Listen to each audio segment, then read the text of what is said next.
দিল্লির ব্যস্ত শহর যখন দিনের শেষে ক্লান্ত হয়ে একটু শান্তির খোঁজ করে, ঠিক তখনই সাকেতের এক কোণে লুকিয়ে থাকে এক অন্য দুনিয়া, চম্পাকলি। সন্ধ্যের আলো যখন আকাশে ধীরে ধীরে রং মেলতে থাকে, চারিদিকের হট্টগোল থেকে বেরিয়ে এখানে পা রাখলেই মনে হয় একেবারে অন্য এক জগতে চলে এসেছি। সরু ইটের গলি, দুই পাশে ছোট ছোট কাফে, দেয়াল জুড়ে রঙিন গ্রাফিতি, আর চারিদিকে এক অদ্ভুত শান্ত আবহাওয়া।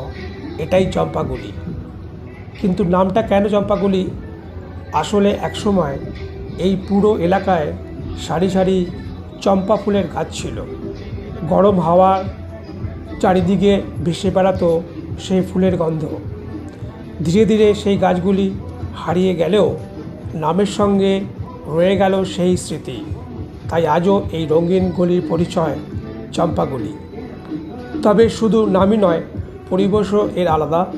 সন্ধ্যের পর গলিতে ঢুকলেই চারিদিকে দেখা যায় ঝুলন্ত আলো, লণ্ঠনের মৃদু ঝিলিক, কাচের জানলা দিয়ে ভেসে আসা গানের সুর। কেউ কফির কাপে চুমুক দিয়ে গল্পে মশগুল, কেউ আবার বই হাতে এক কোণে বসে পড়ছে। অনেক সময় লাইভ মিউজিক, কবিতা পাঠ, আর্ট এক্সিবিশন, সব মিলিয়ে এই জায়গাটা যেন শিল্পী আর তরুণ প্রজন্মের এক মিলন ক্ষেত্র। আর কেন একে বলা হয় দিল্লি কা গোয়া? গলির এই বেহেমিয়ান আবহাওয়া, স্বাধীনতার ছোঁয়া, ক্যাফের কোলাহল আর দেয়ালে জুড়ে রঙিন ছবি, সব কিছু মিলিয়ে মনে হয় যেন গোয়ার কোনো বিচ স্যাক বা ছোট্ট রাস্তার পাশে বসে আছি। দিল্লির ভিড়ের ভেতর এই গলি যেন একেবারে মুক্তির স্বাদ দেয়।